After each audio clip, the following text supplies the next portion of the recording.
Yep. All right, it is 6 p.m. I'd like to call this meeting of the Harmony CDD to order.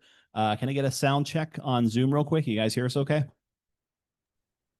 Yes. Dylan here. Yeah, I can hear you. Try that again. We can't hear you on Zoom. I can hear you guys. This is Dylan. Let me know if you can hear me. Yes, we turned your channel up. We can hear you now. Great. Okay, so I'll start with roll call. Chairman Lee is here. Vice Chairman Chikanis here. Supervisor Williams Here. Supervisor Phillips Here. Supervisor Cornell is trying to connect to Zoom. Not on right now, but we'll update when she is able to connect. We'll start with public comment period. There aren't any residents on Zoom that I can see, but any from the audience here? Okay. Yep, come on up.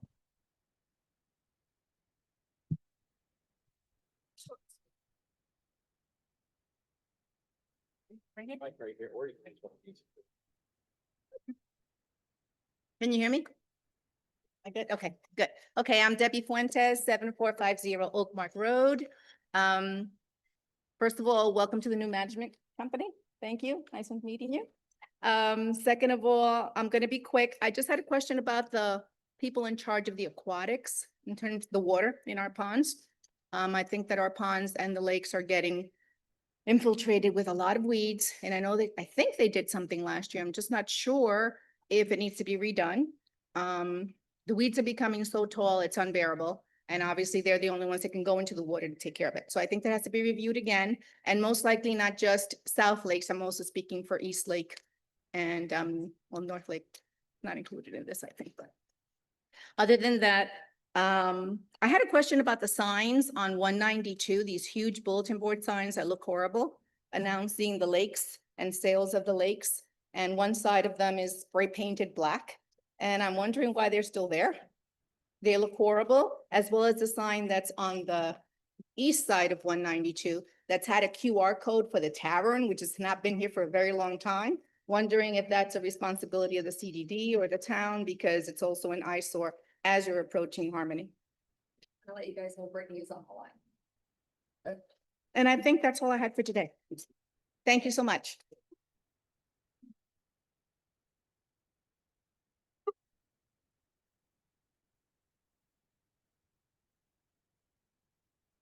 Hello, Mary Jane Sleds, 3181 Songbird Circle. First, I want to thank you. What a difference we have seen, very professionalism from our new management company. I've been hearing from the residents all positives. So thank you for getting a new management company. I just have a couple questions, whether there's an update yet on the property between East and North, because we've had more parties down there. And wondering if a letter has gone out. I know that was something that the management company was going to do, the last two management companies. So hopefully we'll get an update on that.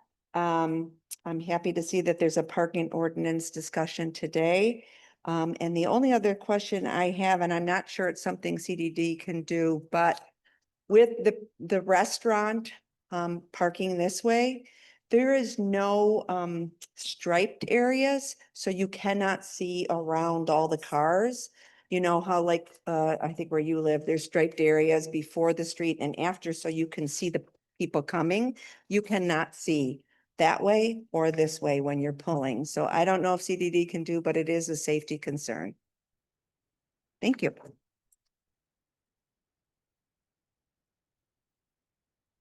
All right, thank you.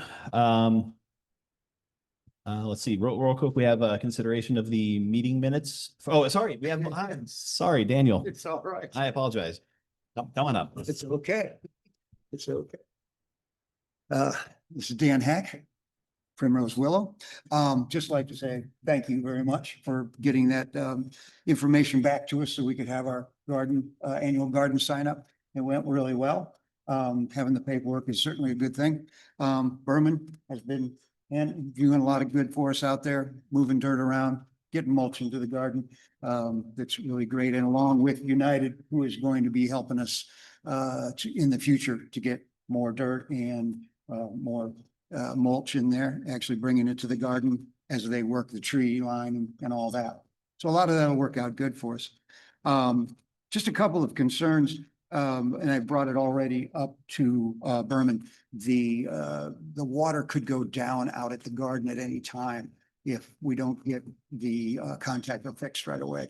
And they, I believe, have the part on order, but I just want to make sure that we follow that up. There's a valve there as well that they use to fill their tanks with. So all that's kind of essential, not only just for the garden, because we're just starting to plant, but obviously they need the water for their trucks and things. So if you make sure that is followed up on. Coming up here real soon, when we have all these great leaves on the ground, and everybody's cursing them, we're going to be thankful to get them into the garden. And we're hoping to make something with the residents where we can get them to maybe work along with us. We don't know how yet. We'll put out a letter on it, but see if we can get them to bring them to us, because we can use them for the pathways inside the garden, and it keeps all the weeds down, and we can stop spraying anything out there. That's the goal. So thank you all for your cooperation. Appreciate it. Still composting out there? We are composting, yes. We have been. But not like the big composter? Oh, okay. Oh, okay. Yeah, oh, not for individuals to come with. Yeah, we're not, just for the garden itself, yeah. Kind of hard to keep track of that, that's the problem. Tree leaves. Thank you. All right, thanks.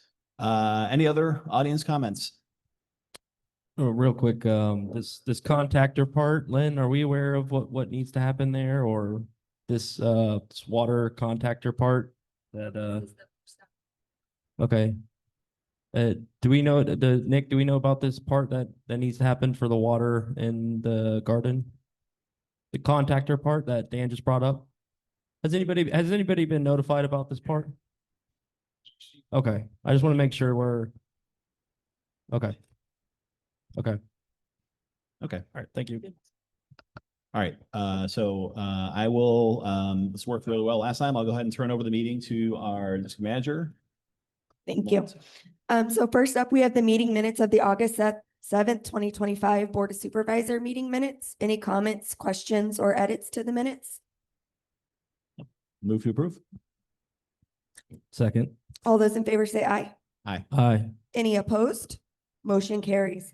Next up, we have consideration of the meeting minutes of the August 28th, 2025 Board of Supervising meeting minutes. Any comments, questions, or edits?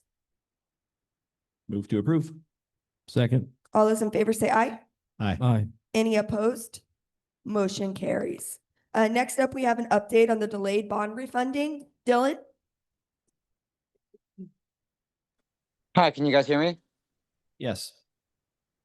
Hey, everyone. So I gave a brief update. Mike Eckert and myself called Chairman Leet last week.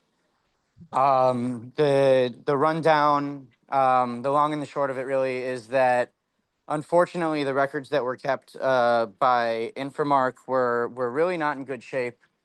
I worked closely with PFM through multiple iterations of the assessment roll. There were a bunch of parcels, for example, that were showing that they had assessments on them. They were not supposed to have assessments on them. There were other parcels that showed no assessments on them, but they were. So I think we went back and forth 4 or 5 times before we finally got it right. And Infomark had reported last year in their annual filing, which is an SEC requirement in association with the bonds that are outstanding. And they unfortunately, they reported that there were 0 tax certificate sales and 0 delinquencies in assessment payments beyond 150 days last year. And that was not the case. There was over $500,000 of outstanding CDD assessment payments. So the CDD was able to get the proceeds in order to make those payments because there were tax certificates that were sold by the county on those parcels. So the CDD itself is not out any money, and the bondholders themselves that own the current bonds, they received their payments. But there are these outstanding liabilities. And for example, between the 2014 bonds and the 2015 bonds, the total annual payment is 1.5 million. And so $500,000 of outstanding unpaid taxes is obviously a very hefty amount. And there was also a handful of parcels that were subject to a mortgage from a lender, and the lender foreclosed on the owner of the parcel just last year. So all this kind of came to light as we began poking further and further into the public records, the property appraiser's website, the tax collector's website. We went parcel by parcel. It was a very long, painstaking process that your bond attorney that you hired to put together the bond documents, Cynthia Wilhelm, myself, Mike Eckert, and the team at PFM worked really hard. A lot of these refinancings are very straightforward deals, and they don't take all too much time, quite frankly. This one took a whole bunch of time, and the stuff that we found just it made it not possible at the moment to proceed with the refinancing. You know, investors are not going to want to buy a bond, obviously, that has that level of delinquencies dating on some of the parcels 3 years back of outstanding taxes that weren't paid. So at the moment, I believe Mike Eckert and Kate John and their team over at QTAC, they've already been in discussion with Dan and with PFM with regard to, you know, kind of a path forward to get this fixed.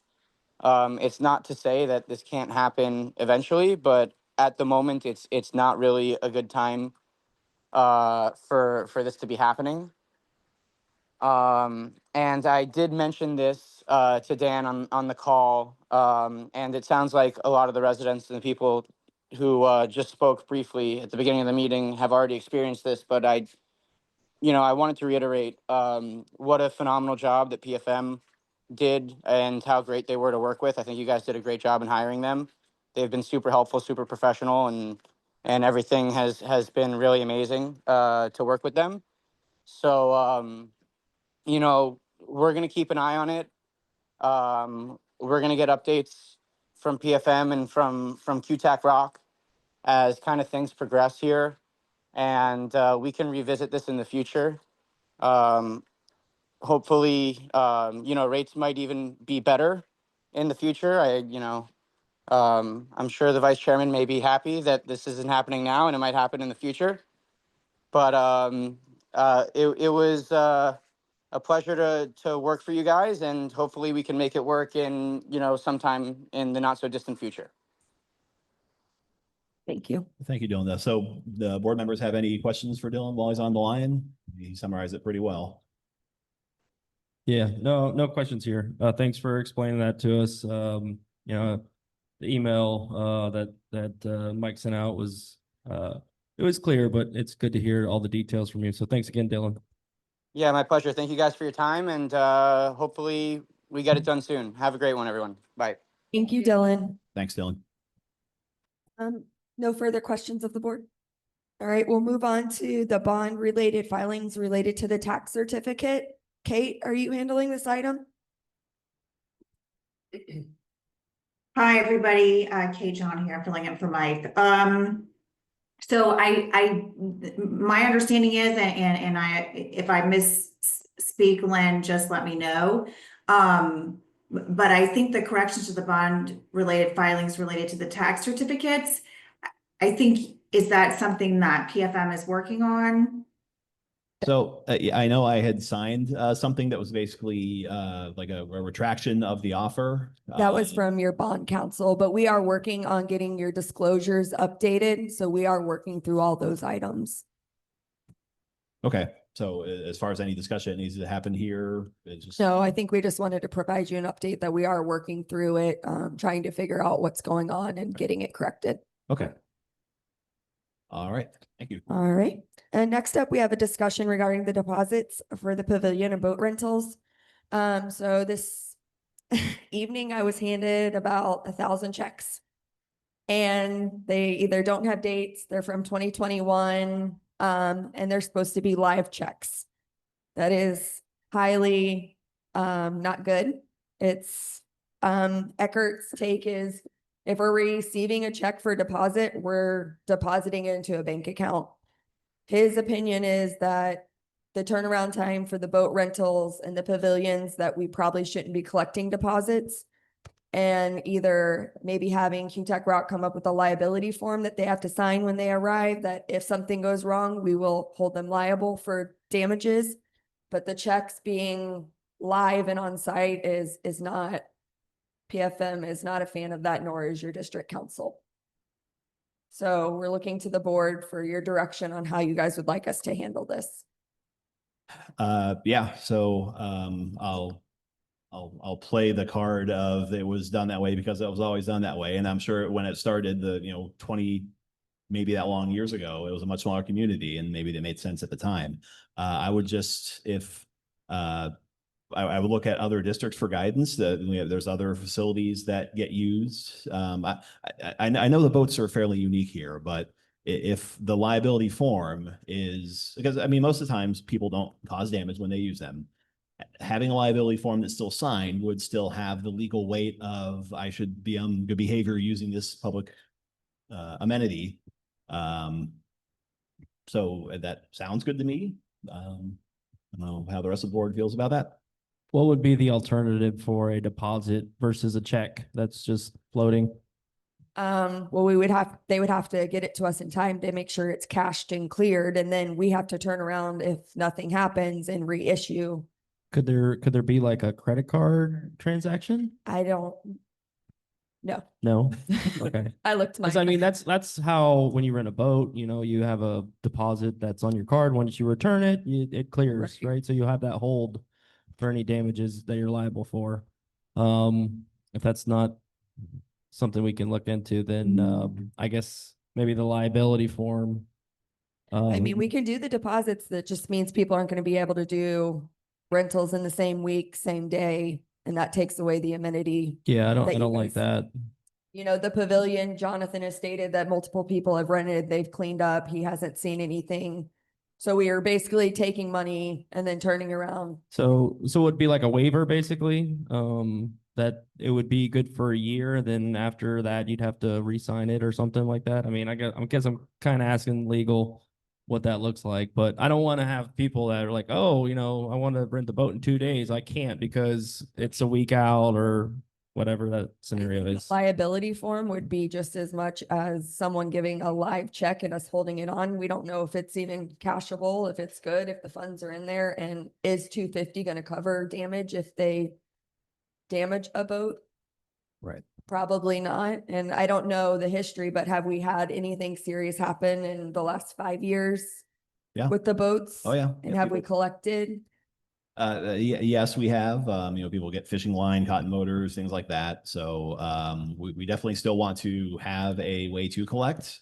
I think, Kate, I don't know if Eckert spoke to you much about that, if what a liability form would look like in recourse if a resident had to pay. So, yeah, so Mike, I didn't really speak on this much with Mike. What I could suggest is to have him bring back that liability form or work with the chair if it needs to be done before the next board meeting. If you could tell me just a little bit more about it, I could try to help. Right. So what was being done in the past is residents would have to give a check as a deposit that was then held by the district that was only cashed in the event of damage being done to district property. Lucas's suggestion was like, checking into a hotel, you give a card number and that's like an amount is maybe put on hold, but then is released. I don't know if there's anything like that is makes sense, especially in the timeline of someone wanting to use it. With the check being on deposit, if it was a repeat, someone uses the boat every week kind of thing, they have that thing on deposit. So we'd like to have something similar. If it's, a signed form that they now have and that covers them for whatever period of time that they're going to be responsible for any damage caused.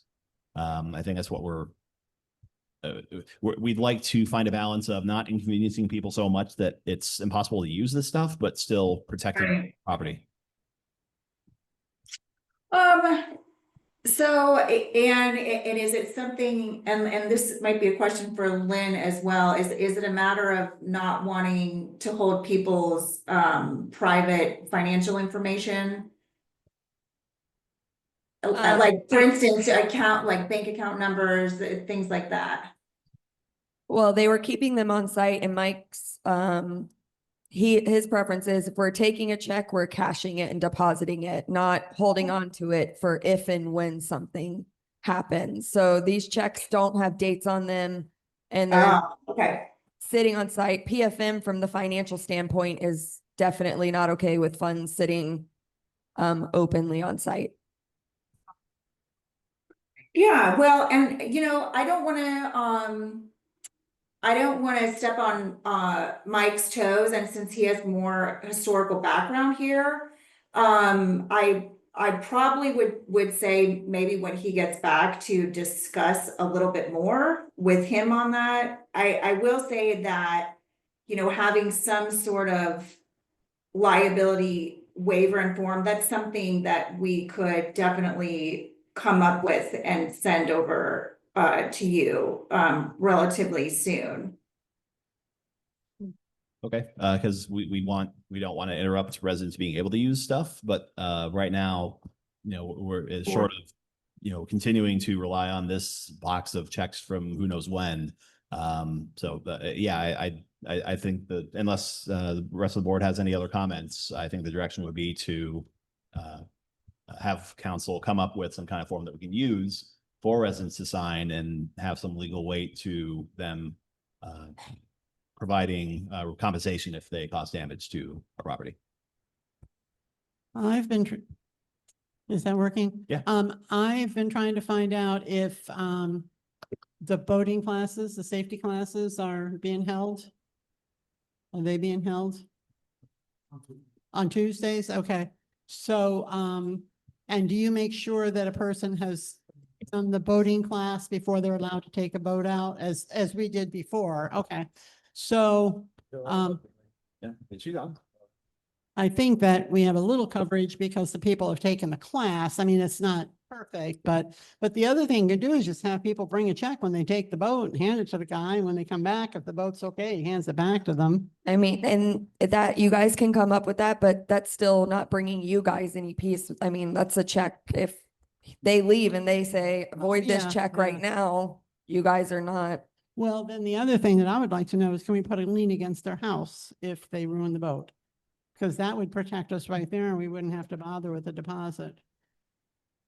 So, I mean, I know Berman's just getting brought on and stuff, but are we like, have you guys checked the boat out and checked the boat in and done your due diligence to like make sure the motor's still working? There's no issues with the, the bimini top or all these things. The chairs aren't torn up. Like, so like, is there a checklist you guys have or what you're doing with that? And I mean, that should be part of this process. So, I don't know. I don't think the checks are a bad idea. If you guys are, you have a stack of them that if someone's there checking them in and checking them out, I mean, that's how boat rentals work. Like you get your money back basically instantly after you return the boat in the same state you left in. So, I don't know why it's a big issue with the checks.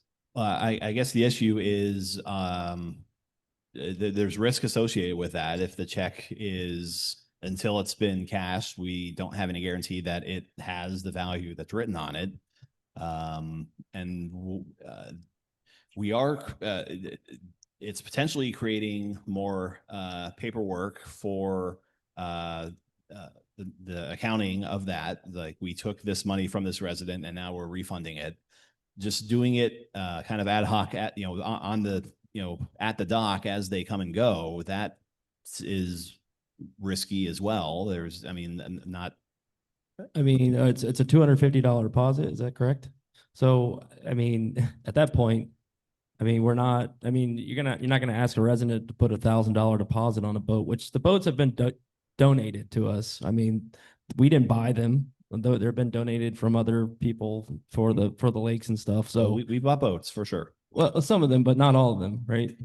We've bought most of the boats over the years. Here's an idea. Maybe we could go for a trial run of not having deposits and see how it goes. No, I don't Well, think that they. we still want to have some, Well, they'd have to sign the thing Right. saying they're liable and they'd have to. and so the path forward would be that we want to see what that, have legal come up with that form for us. So we have that Right. as an option. Right. But if we did that for 6 months and let's say there were only 2 times that a person had to pay because. Brittany says she's trying to say something. Oh,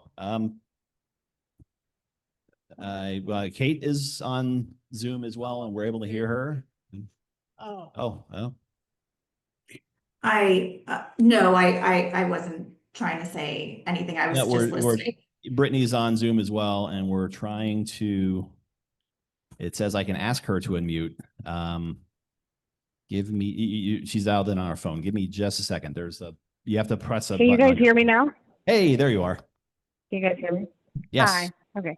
I'm sorry. Maybe I missed it, but I was just kind of, I guess I was thinking the same way that Joe was, but historically, do we have the historic data on if it has been an issue with having to cash checks for reimbursement for some sort of incidental? That would be in an agenda somewhere. That's the best kind of record we're going to have from Infomark at this point is historical agendas. My recollection is, I don't remember having to chase anyone down beyond just keeping the check if there was damage that was done. And it's only a handful of times I'm familiar with. We can table this until. Okay. Well, Mike no, that's kind returns. of what I was wondering because I was thinking that if there really hasn't been that many issues with this, then I was definitely thinking what Joe was thinking, which maybe we can do a trial period of not taking it. And I the don't- thing is also there's an expense to doing all the deposits, setting all that up.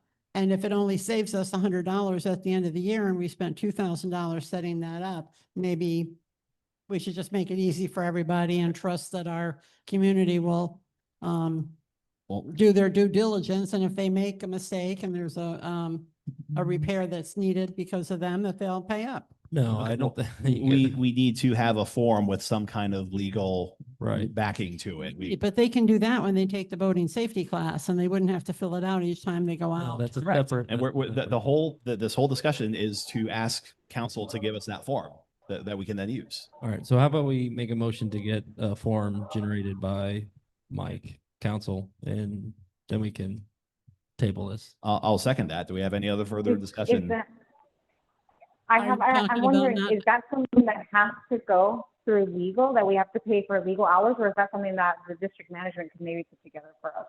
It's a Something matter, that basically acts as a promissory, a promissory note and also, the liability.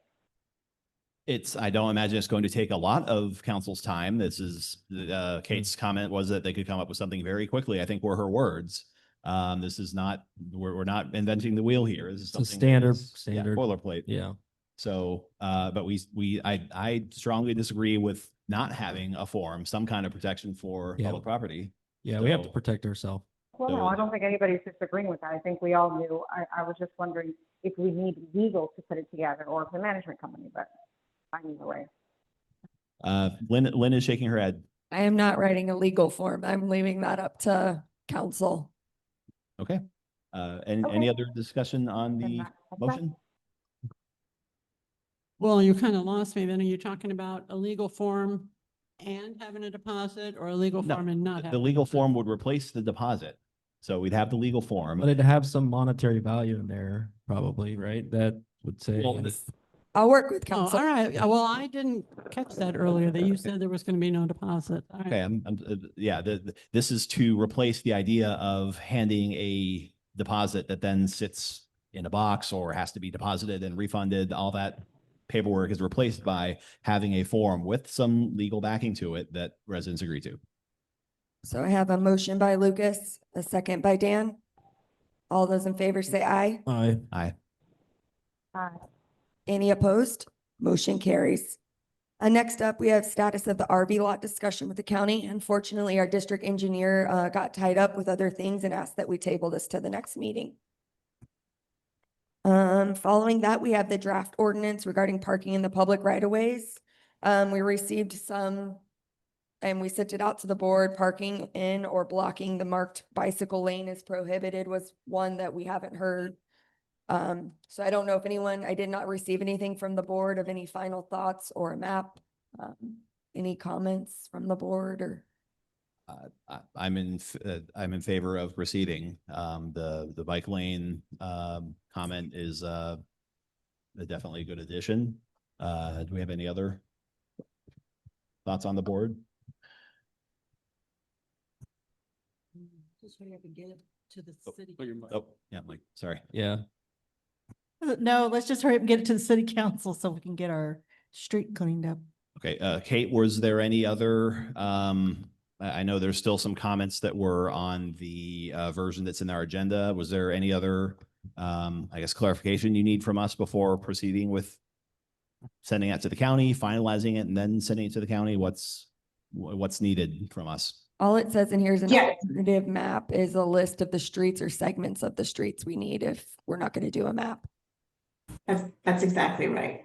Thanks, Lynn. Yeah, we just need that, some clarity on to what streets that the board wants the ordinance to apply.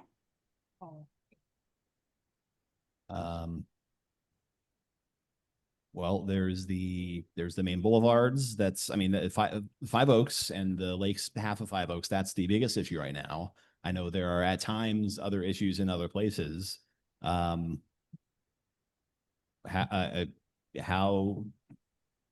Well, I mean, think can we talked about this before. If we don't cover the entire areas where the parking is, then they're just going to move their stuff to the areas that they're allowed to. So we need to highlight all the areas where there is parking and limit or restrict the RV, the trailers, the things we don't want parked there. So the question is, do we need to come up with a map to say that, or can we just, I mean, it can't just be a blanket statement? I mean, can we? Yeah, I thought we decided last meeting that we just weren't going to specify the street name. Did you catch that, Kate? I actually didn't hear that last part. It was Brittany. I think she said, I thought we were going to do a blanketed statement. Was that correct, Brittany? Right. I thought that's what we had decided last. Yeah, I thought that's what we had decided last month, was to just not include the street names and just leave it a blanket statement.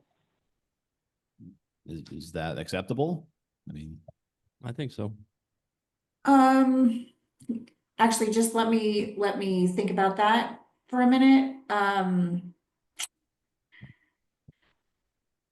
So that would mean on every county owned road in the district? if we can, because what we're worried about is if we say that you can't park on this one street where it's happening now, that the parking will just then happen on a different street. And I mean, we could give an exhaustive listing of all the streets. Uh-huh. I mean, if that's what it needs to be, or can it just be within the CDD district boundaries? I mean, and that's something, I mean, the way that it's written now, we have the exhibit B, which it states the map of the parking areas. I mean, we could, I didn't draft this.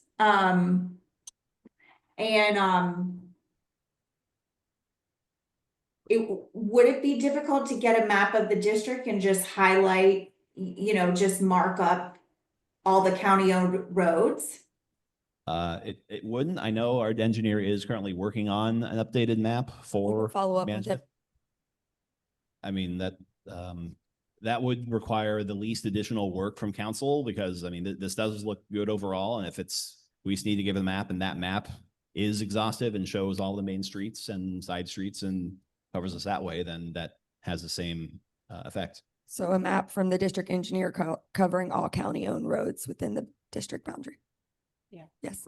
Seeing head nods. Does that sound good, Brittany? But I'm pretty sure that when we had this conversation last month, maybe somebody will also remember, but I'm pretty sure the engineer said that that would be really easy because he already had that readily available. I don't know if he got it over. It doesn't sound like he did got it over, but I'm pretty sure we had this conversation.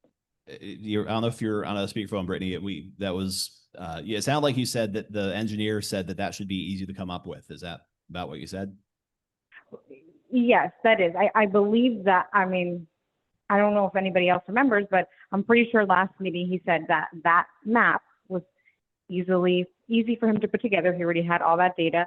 And I was under that was going to be handed off, but it sounds like maybe not. Okay, well, he's not able to be here tonight. Him. Okay, with respect to what Brittany said, that he was already working on maps just for other purposes. Did he give any status on that, or is he? No, not yet. Okay. He said he was tied up with end of year with the city and county right now. So Right. I don't know how available he is.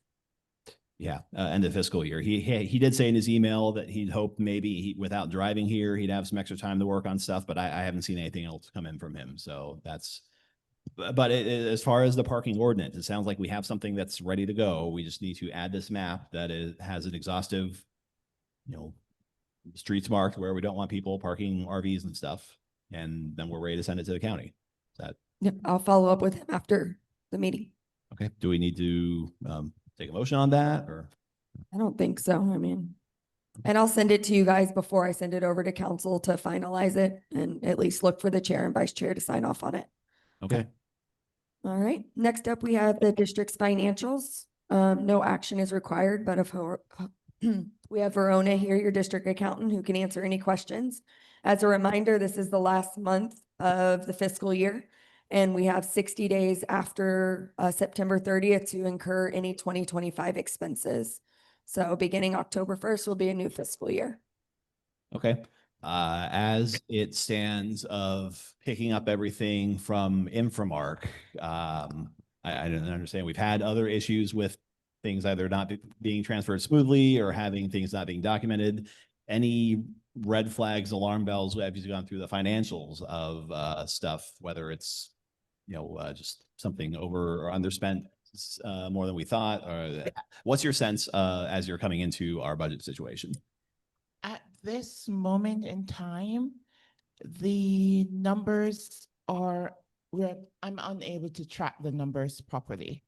So say for instance, right now we have an investment account for over $1 million, but how it got to that amount, we are not sure of because it's not there. So I'm hoping that it's not bond money that is deposited into the general fund. So those are the issues we're having. We're having issues getting them to sign over anything to us. We have yet to get them to sign over the bank account to us. We have a understanding with the bank to give us a view of the account, but we can't do anything in that account. And because of that, the account is not yet closed. We have opened the Valley Bank as discussed in the last meeting, and we have requested funds from the Bank United to fund the Valley Bank, which we have gotten a check to do that. But to actually do everything in Bank United, we are getting pushback from them. And areas like the utilities and payroll, those are areas that we are also coming up against. We are unable to access their the ADT, which is doing the payroll, which is not something that should have taken place because you guys are not staff, you're contractors, so we should not be paying you a salary and paying taxes. So these are things we are meeting up against when we're doing. So at this time, we're trying to make sure that everything is going the way it's supposed to go, but fingers crossed, everything is good. So this investments money market account, is that what you're referring to? So you're saying you can't see that money yet? Or you don't know if it's in the bonds? Well, we have the money. It's just that we cannot track why that account has so much money in it based on what is Where it came budgeted to from. go over. Is it from the bond? Did they put it in the wrong account for What whatever type of money is reason? it, basically? Right. Okay. So even though we have that $1 million, does it really belong to general fund or does it belong to the bond? So I have to do some more investigation on that to make sure it is where it's supposed to be. Okay, and so the general checking and money market account, So the general checking is the regular checking account. So we have two money market accounts, both of them total 1.5 million. okay. And what account does our I guess assessments come to? So if you go on page 2, well, not page 2, but page, She has her documents labeled, but Right. page 40. okay, so page 40 will, is this 40 or 41, Lynn? The statement. Okay, statement activities will show you how much money we have received. On roll assessment, we have received $2.8 million Okay. to date. $1.1 million for 2014 bond and 519 million for the 2015 bond. Okay. Are you seeing those? Yeah. Now, I would need to go through all the statements to make sure that we actually deposited all of that money to the bond account and none of that were deposited somewhere else. Okay. Please keep us updated. Yeah. I appreciate it because that's what I've been trying to figure out for a couple years now and never could get answers. Any further questions of our accountant? Well, I do have a question. And it's more of a procedural thing, but how are we paying our bills if the board isn't approving it? So I have gotten my first payment authorization. So what will happen is we have an account called Avid. They all come to me first. I check them against our contracts. I sign off on them and then Dan or Lucas, whoever chair or vice chair wants to nominate themselves to review invoices after I do. And then they get paid. Then they will come on a payment authorization and it states every payment authorization we made payment to that month.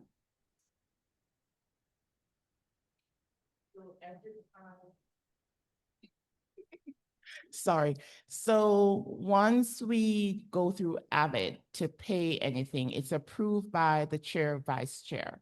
It comes back to me, I make the payment. At your next meeting, all of those invoices will be presented to the board and you'll be Oh. able to see the invoices and that it was paid and approved by whom. Okay, all right. So I was asking you if I could see the invoices and you said only you and Dan. That's what I meant. Are we ever going to see them? Yes, so you will see them. Yeah. No, but we will in You will, future see right. the invoices. Okay, Every that was invoice that I pay yeah, will come before the board okay. during every single meeting. Well, I got scared because I thought we weren't going to be allowed No, to see them anymore. never. Thought that just Never. can't be. Yeah. It will have to be. So even before I make a payment, Uh-huh. Dan, Lucas, and Lynn has to approve them. Mm-hmm. And if Okay. their signature is not on it, those invoices will not Yeah. be. Oh, no, it's not that I don't trust them. It's just I always go through them every month. Procedure. Well, and it also helps me know where the money is going by going through the invoices and that, you know. Exactly. Right. No problem. Yeah. Okay. Thanks. Right. Next up, we have ULS.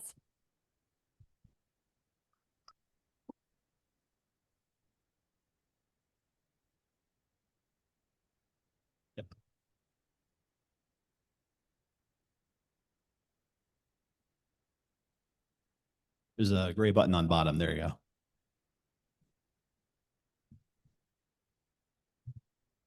My name is, Oh, yeah, you're on. Oh, you just turned it back off. You're on. my name is Nick with United Land Services. I giving my weekly report. For maintenance, there's not really that much to report. We're still experiencing high water at Buck Lake and on the backfield in Dark Sky. Detail is on track. The Five Oaks entrance viburnum needs to be trimmed and it is scheduled for next Thursday. And the hedge at the dog park on Catbrier is scheduled for next Wednesday. There was a couple of proposals that I wanted to go over with you. But one of them I am requesting that is withdrawn. I am requesting that we withdraw the proposal for installing a new timer. At no fault of Alex Martinez, our irrigation tech. One of the timers in question needs to be repaired. I did some digging last night and under a benchmark contract, I identified that to be controller 28. So United is going to take care of that in-house. I don't want to vote on that particular one. I had caught it. They don't have those records. I had saved those. Which proposal is that? 187,407. You have 407 and 408 for timers. That is proposal number 187,407. I'm asking to be withdrawn. United will take care of that and report it next month. Okay. So I will move to approve the proposals 187,404, 406, and 408 in the amounts of 733, 1,201.85 cents, and $780 for the irrigation repairs listed. I'll second. All those in favor say aye. Aye. Aye. Any opposed? Motion carries. As far as the oak trees, I wanted to give an update on that as promised from the last meeting. We will be starting pruning the trees on October 6th. We will be starting on the following roads: Middlebrook, Feathergrass, Dark Sky, Habitat, and Cordgrass. After those roads are completed, we will start on the following parks: the dog park on Catbrier and Buck Lake. After that, they will check all of our roads and hit all of the low-lying branches. The main roads, they were done last year. I don't expect them to spend much time on them. And they will end. I'm going to see what we can do with the oak trees on the fence line on 192. Could you read off those streets again, please? I'm sorry? Could you read the list of streets? Middlebrook, Feathergrass, Dark Sky, Habitat, and Cordgrass. In case anyone asks me, then I know. I also wanted to discuss that I feel that United is going to start doing weekly reports and turning them into the district manager every Friday. Go over maintenance, deck height, where we're at detailing, and if we have any proposals such as irrigation, we will submit them at that time. Some of these issues, we can't wait a month to get them corrected. So they'll be submitted once a month or once a week to the district manager. Some weeks there may not be anything other than our maintenance report, but that way we can get these repairs done much quicker. Okay. And another project that we brought up last time, we had just finished the reports. If you recall, 2 years ago, we did an audit on all of the parks. We didn't really do too much with that. So I went ahead and I did an audit on 15 locations. And it is as follows. The square on Buck Lane Park, square on Oak Glen, square on Gopher Apple Way, the dog park on Catbrier, the square on Promise Willow, the square on Dalhoun Holly, the square on Button Bush Loop, the square at Sundrop Street, the park on Habitat Drive, the park on Cordgrass, the Harmony Square, the park on Middlebrook, the park on Sundrop, and the park on Feathergrass. Each one of these audits will come with a proposal. Now, we're not looking for approval on any of them, but what we want to do is provide information for you guys to prioritize what you want to get done and use it as a tool for your budget. Some of these parks, if not most of them, are all original. Some of the plants, they're just dying not because of neglect or lack of irrigation. They just timed out. Some of these, I venture to say, they're over 20 years old. Some of them are underneath oak canopies that didn't used to exist, and I don't recommend replacing but removal. Some places don't need anything. Some places need quite a bit. They are detailed, and that will be ready for the next CDD meeting. The audits were completed. I just want to send the proposals with them, and I will be sending those to the district managers once those are completed. And the only other thing I would like to discuss is mulching. So it came to Berman that they had a couple of complaints that there was a lack of mulch at some of the parks. Now, last year, under the advice of the former district manager, they weren't interested in doing mulch. The bad side of that is we lost our base. Some areas now don't have any mulch whatsoever. So instead of just putting a little on the top, now they are going to require the full 3 inches of mulch. I'm recommending that we do a switch.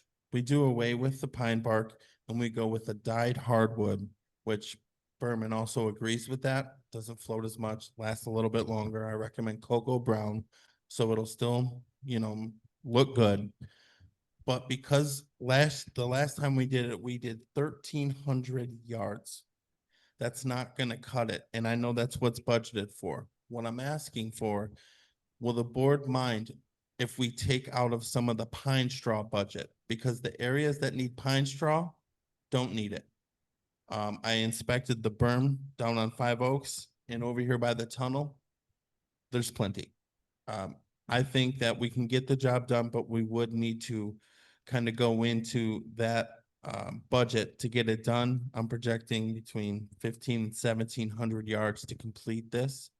Or would you guys only be interested in just doing the parks at this time? But at some point, we will have to cross this barrier where some areas, they need to be completely done. You're saying just parks as compared to parks and playgrounds? Yeah, like if we just did, maybe we skipped all the oak rings, all the oak trees down the other side of the road. The reason why I recommend that, I'm not a big fan of mulching oak rings, even though they're very much established. The shed, the cleanup, they get blown out very quickly.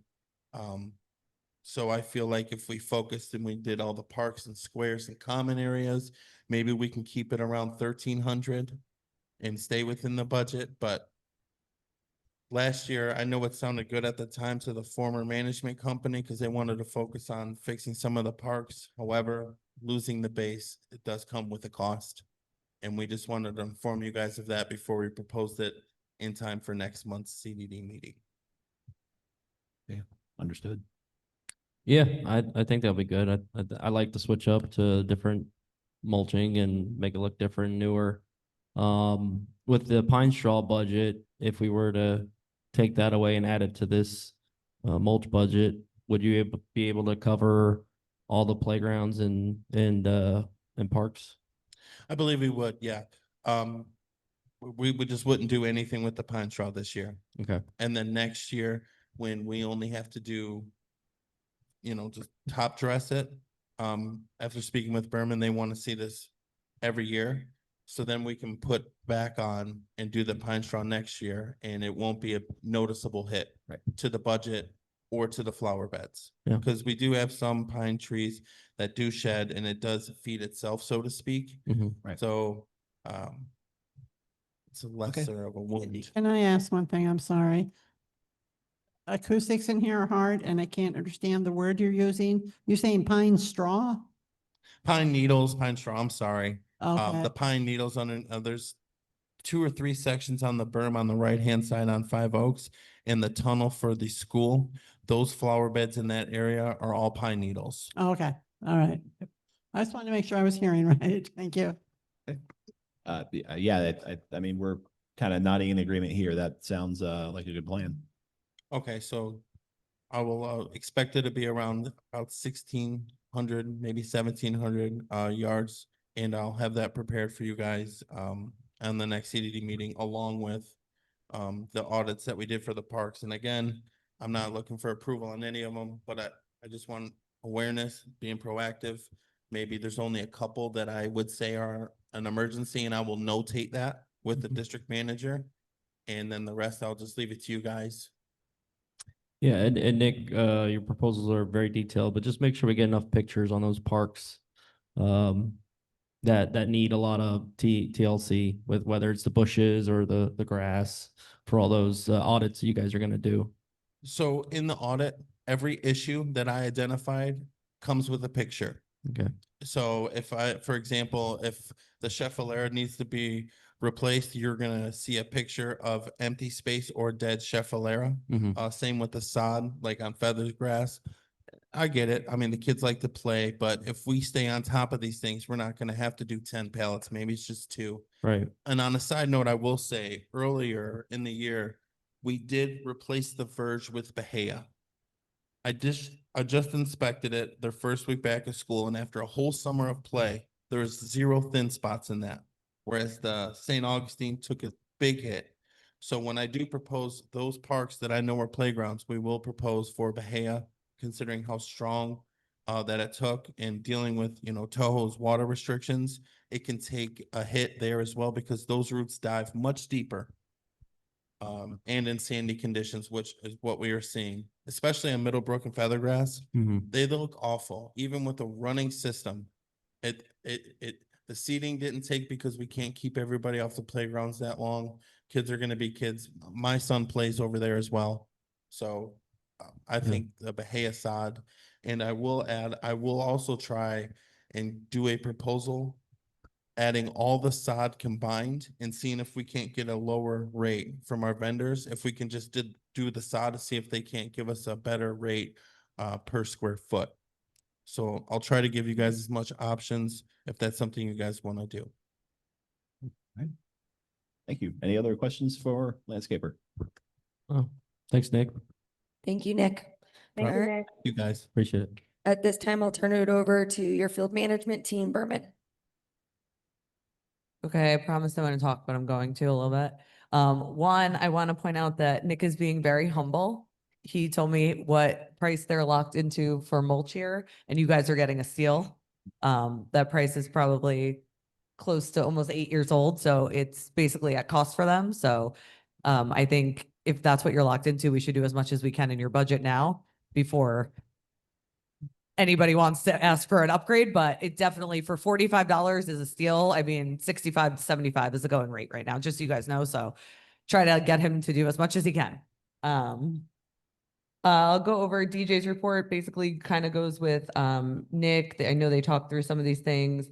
I did talk with Nick a little bit too, and I think, you know, if the board wants going into budget season, we typically would ask landscape and work with you guys and your ideas for like a 3-year plan of what you want to see in the community. So you can kind of put that together, know the cost over the next 3 years, prioritize certain things, start thinking about replacements along with like the audits Nick's doing, but at least see it on a larger scale.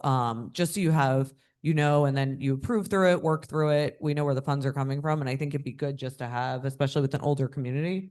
And especially with a lot of the irrigation stuff, I think getting ahead of it rather than waiting it to break and Nick to bring it up and say we have to fix this and it's emergency, it might benefit in the long run. So maybe something if you guys want to see DJ and Nick and they can work together and kind of go off his expertise from out here. So I think that'd be good for budget season.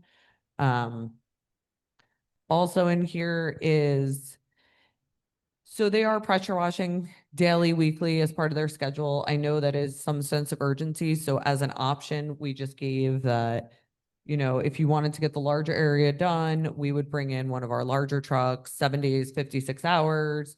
It'd be about $6,100. Not saying you have to do it, just saying they're doing it slowly and little by little. We wanted you guys to have the information that, hey, if we want to bang it out and take it down to a base quickly in a week, this is what the cost would be. I don't know if you have that. If you don't, you know, it's not something we're pushing on. Just want to make sure you're informed of the recommendation of that.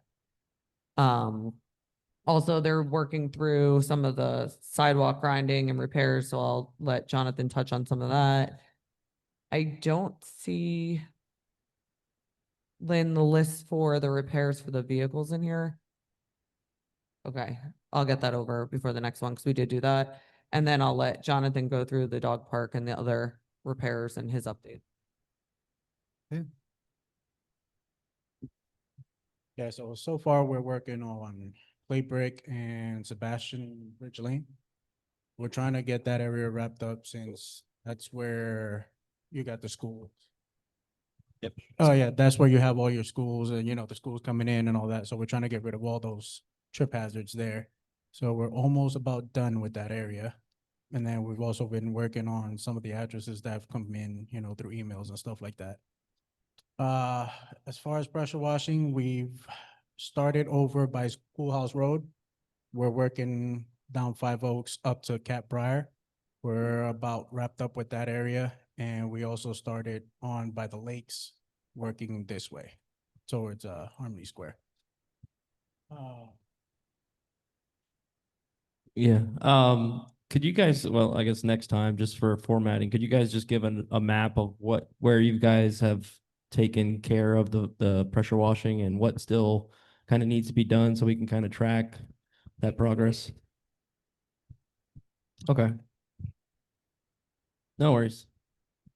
Thank you. And this is pressure washing CDD property? Yes. Okay. Well, because the one proposal looked like it included people's sidewalks, so I just wanted to check.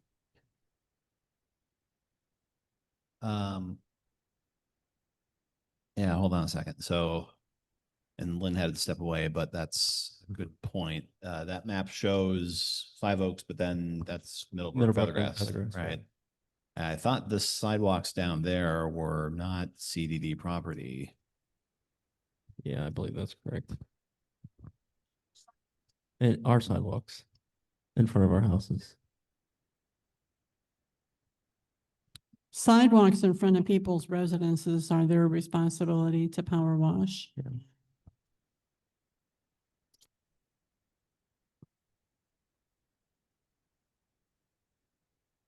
Yeah.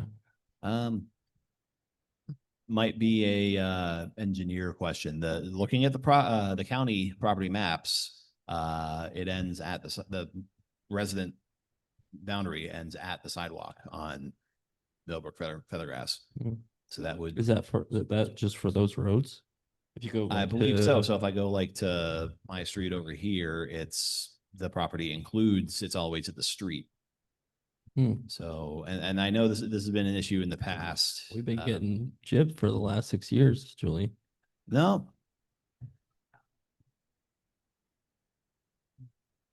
Okay. Okay, I have the policy here and it does talk about the different neighborhoods if you want to see it. Yes.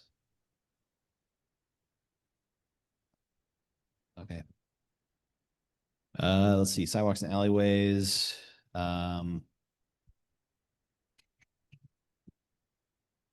Yeah, so in the first and second phase of Harmony neighborhoods, that's the Ashley Park, Birchwood, Cypress, Drake, Estates, and Green neighborhood.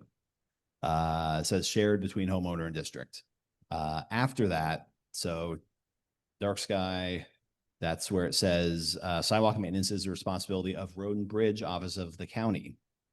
But that's appearance, that's gonna be an HOA issue too, so, okay. Microphone. Okay, we can't hear you, Joe. Sorry. So I thought I had it in my computer, but there's a whole nother section that was passed in December 2019 at a board meeting they had for like 3 months before that. Extensive conversations about who's responsible for the sidewalks and to do this and to do that. And they passed the whole thing. But I can't get online and it didn't come onto my flash drive that I thought I brought, but I can send that out if that's of any help to anyone. Yeah, in general, any previous board agreements, if it's something that we should count on anything being forwarded from Infomark. If it's something that we can provide that would be helpful to either management or field services, don't hesitate. Well, it was actually a legal document that was passed by the board in Yeah, December 2019. That's You were probably there. No? 19. Oh, all right. Well, anyway, I did come across that because I've been trying to look for the accuracy of stuff because we have so much that's unclear to me and I was trying to get it straight in my head. So I did come across that and I will send it out. Yeah, we would welcome anything you guys have that, is factual because we're going off of whatever we were given. So take any information you care to share. Okay. Next. So next, we want to propose, or we got some proposals, huh? We got some proposals for the docks. Okay. You mean the boardwalks? No, for the boat dock where the kayaks Oh, are. yeah, yes, because we had the issue with, right. Okay, go ahead. Yeah, so the first one is to repair, and that one came in at 3,425. And then the other one to do a full replacement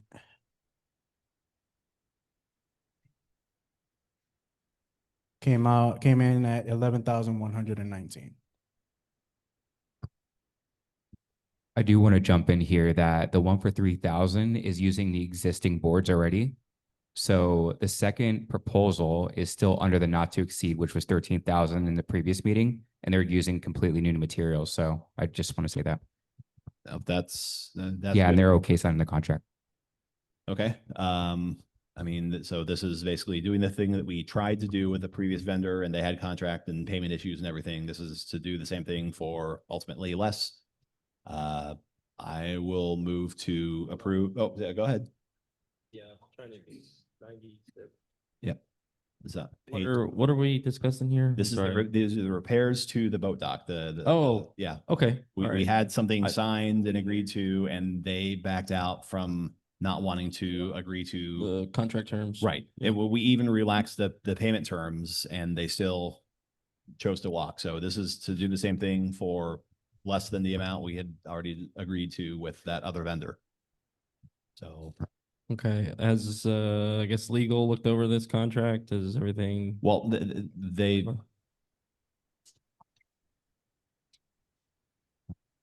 Okay. Oh, sorry, I just can't, I couldn't hear what was being said there. This is Kate. Lynn was saying that I mean, we'd still have you guys involved in doing a contract for this vendor for the work, but they've already said they would be amenable to that, right?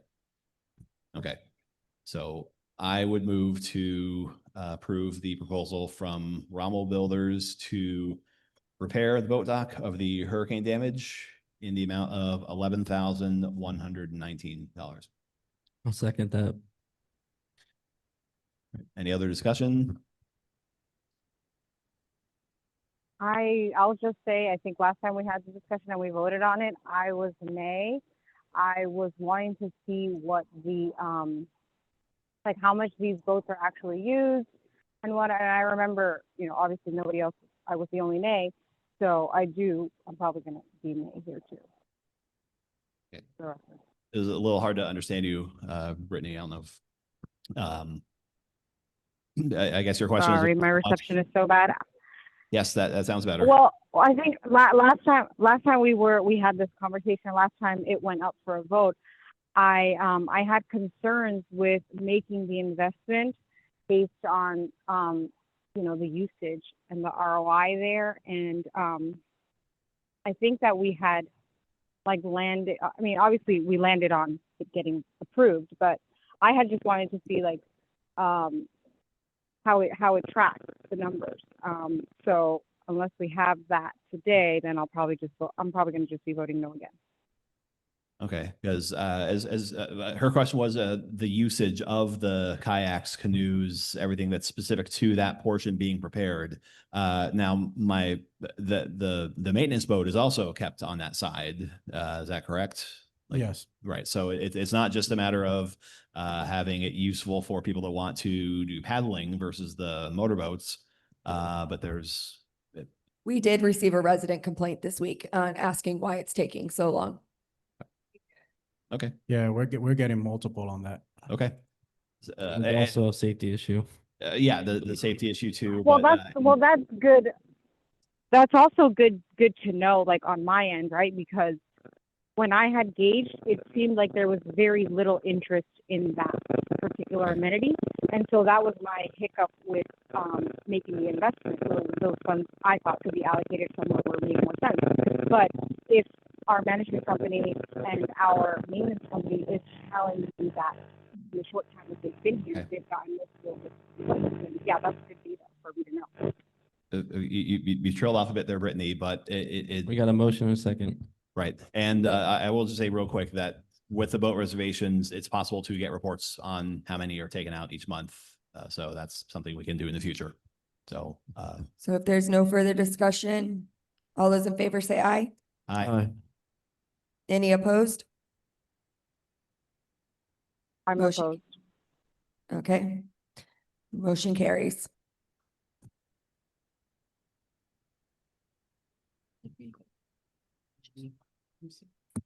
All right, the next proposal we got is for the dog park, on Cab Briar. Oh, hold on. I think we have the next item is the security incident at Buck Lake. Oh, security answer.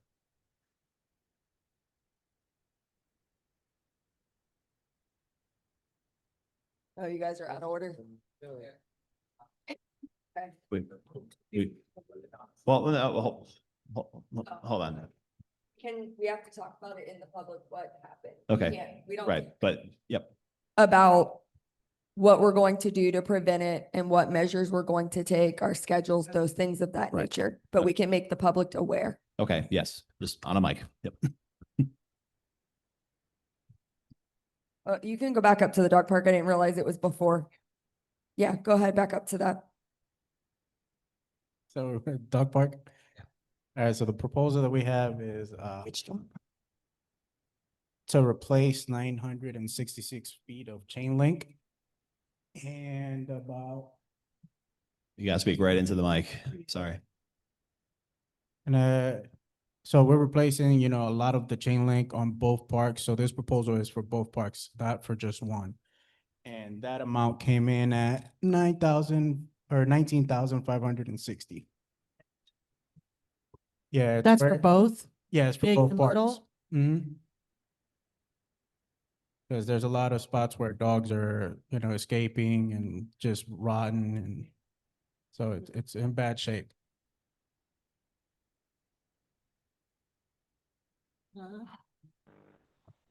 We have actual dogs that are able to, I'm sorry, because I'm not seeing, so are the dogs actually able to get out to the fence? Brittany, we can't hear you. I was just wondering, I'm sorry, can you hear me? Now I can. I was just wondering if the hole in the chain link fence, is it large enough for dogs to actually get out? Yes. Okay.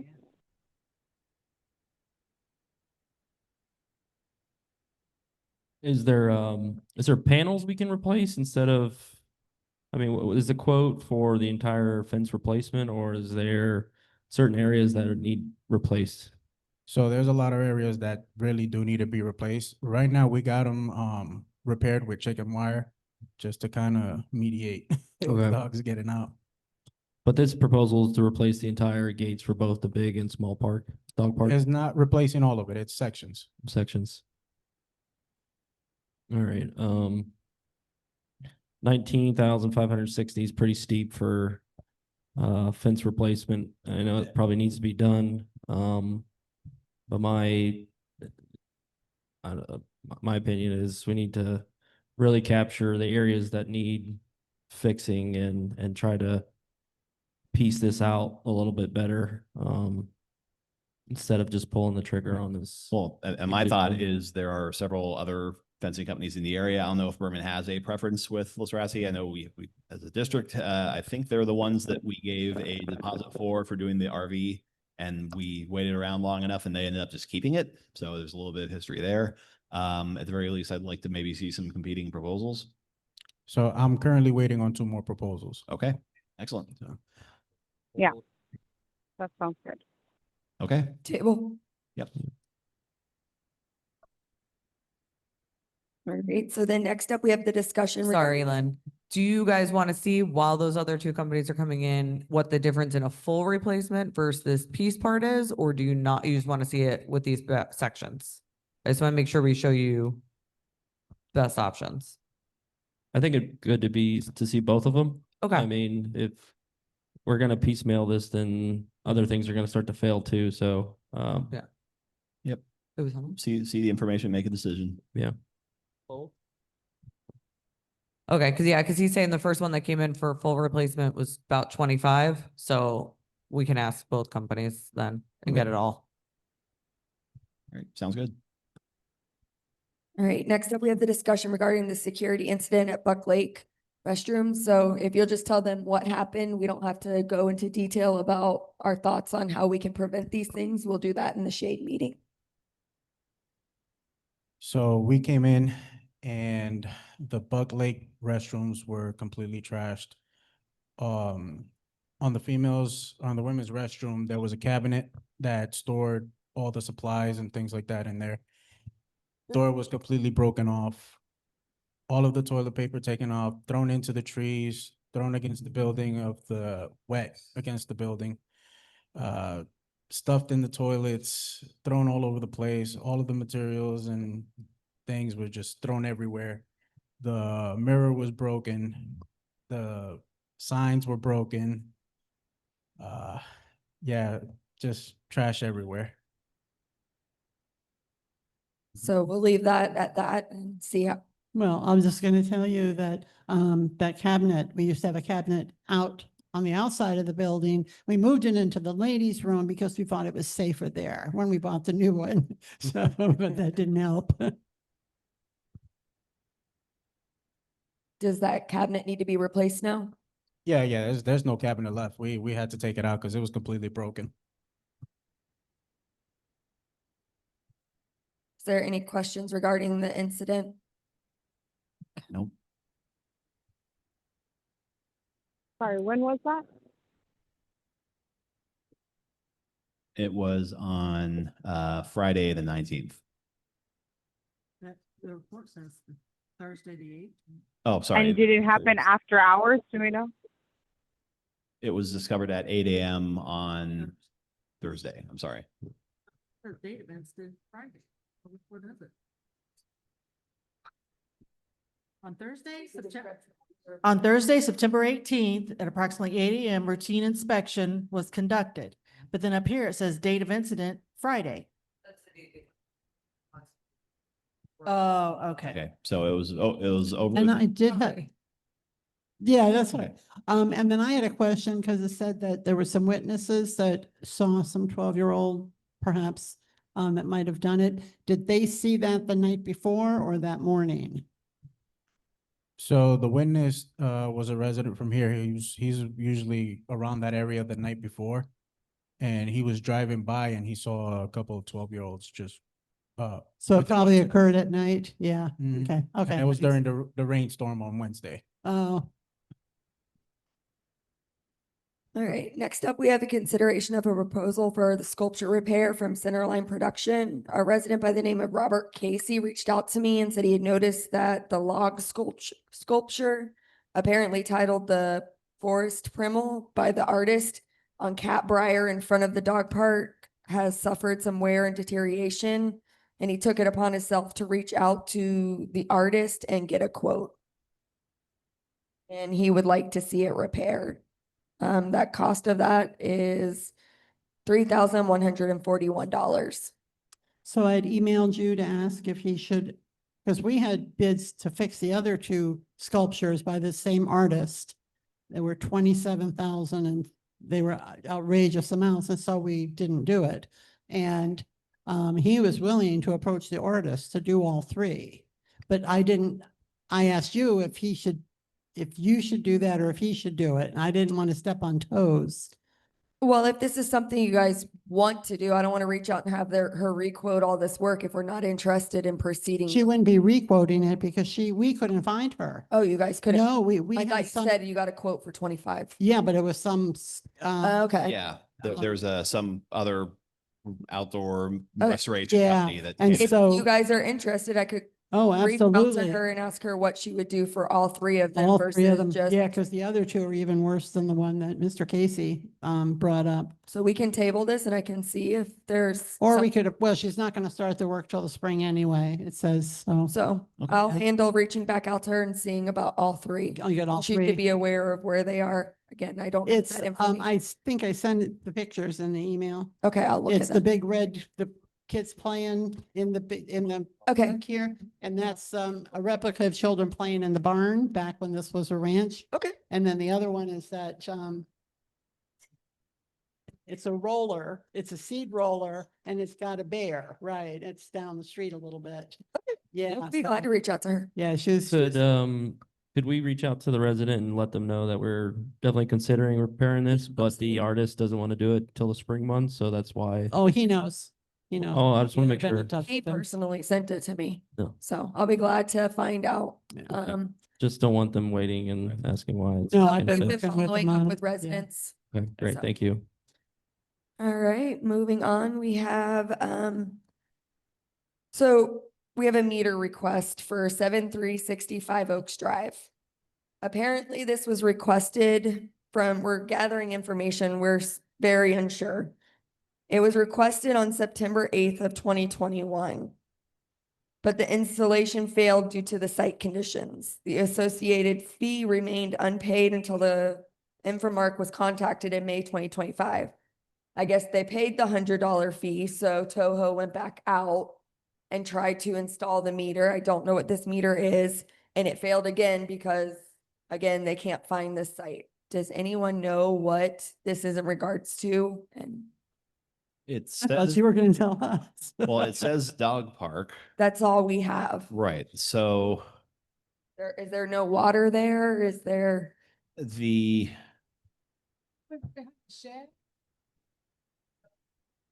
if it's for, we built Oh. a new dog park in about that time frame. It is basically just before Feathergrass, and it's on the it's on the southwest side of the road that goes back to the golf maintenance or the mosquito facility. So now, but there's so do we know if there's, you say it's your dog park, is there any irrigation there that you know of, or? No, they don't have water there. Well, I remember hearing that now that it's come up, that that park didn't have water for the dogs, and there's a sign that says, you know, bring your own water. So that's probably what it's all about. But see, that dog park was not supposed to be located there.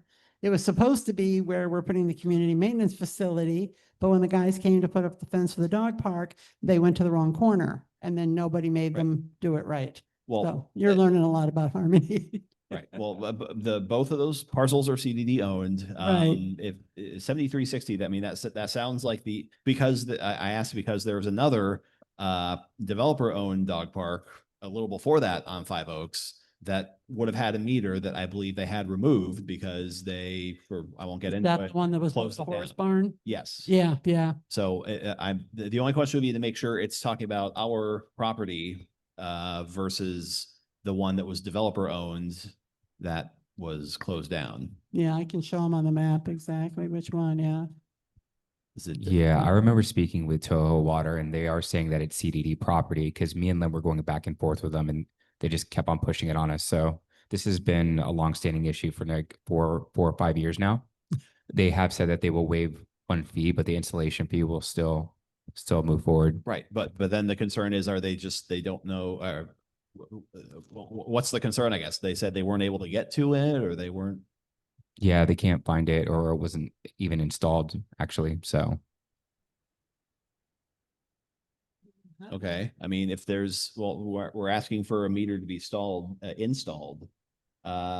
Maybe we would have to, I mean, if we don't know if there's any irrigation in there in the first place that this would be servicing. Well, it is somewhat in the same vicinity as where we store the vehicles in the shed. So I mean, it is about 100 yards out from there. So well, are we talking about back by the garden now? Yeah, I believe so.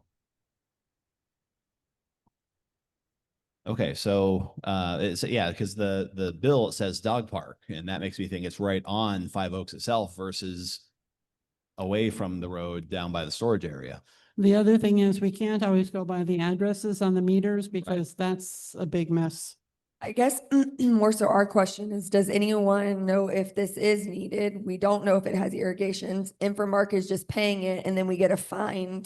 We've gotten fined twice, $100. If we don't need it, we can just put it to rest and tell Toho we're done. If you want us to look at it further, we can do that. We're just unsure because we just started getting invoices saying, hey, this failed. So I thought maybe it was Okay. something you guys were waiting on, knew about, wanted. It sounds like the status quo is that it hasn't been getting any irrigation. It seems like it's in okay condition. So it seems like it's for now anyways, it sounds like we can just do without it. Yeah. I mean, And no one's been I complaining don't know if we about. need, do we need to make a motion on that? I mean, No, I guess we'll reach out to Toho to see what we can do to like say we don't want it right now. We don't Right. need it because we don't want to keep paying. They're going to keep going out there trying to install it. I Right. just don't know how they got this The- far and now we're finding us $100. The only other action, and I believe this was before Pegasus took over as engineer, would be to see if there's any documentation that they might have been given to show what would have went into this dog park when it was built within the last 4 years. Yeah, yeah. I don't. It's gonna cost us more money to do research and figure out that stuff. Yeah, okay, yeah, Just- yeah, you know, never mind. just We kill it let's and- Don't. until we decide we need the irrigation, let's So that's coming from a Toho is failure fee paid and released from finance for installation on 7/8/25. Email sent to customer listed on account to confirm if they still need the meter install or would like us to cancel. So we'll just tell them, cancel the request. We'll revisit it at a later date. We'll fix it if we need to, and we'll spend money if we need to, but for now we don't. All right, so don't follow up with the engineer, okay? And if someone really needs a drink of water for their dog, they can walk across the street and get one from the maintenance facility.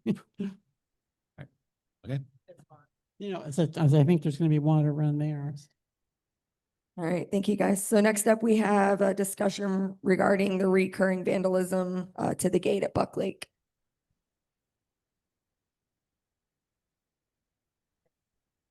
No, not yet. Yeah. I just think he's Yep. gonna give you guys an update on what's going on, and then if repairs are needed, costs are needed, we can Yep. talk about that in the public. Yep. Yeah, so far, it's been an almost everyday occurrence where we're coming in and the gate, it's either one of the bars is cut off or just bent completely out the way. And it's pretty much to just get into the dock area. I don't know if it's the fish or anything like that, but it's almost an everyday occurrence. We've had parts to repair it, but it's pretty soon gonna run out. And this is for, again, the first dock at the entryway, not the second dock that actually protects the boats. Yeah, it's the card entry gate. Okay. Is there a more robust solution to preventing people breaking that gate or other locks we can put on there? I'm wondering if we just move the locked gate to where the access for the boats is, because I think what they're wanting to do is get on and fish on that other dock, right? So if we left that open, they'd still be able to use it and maybe they wouldn't keep breaking the gate. I mean, it'd been a lot easier if they'd have come and asked us to switch it, but that might be an idea. I mean, we've reinforced it and they came in with power tools and cut it. Could you say that again? Yeah. So, yeah, it's happening overnight. All right, well, I think we need to where we need to go with this, but we'll table this for the next section.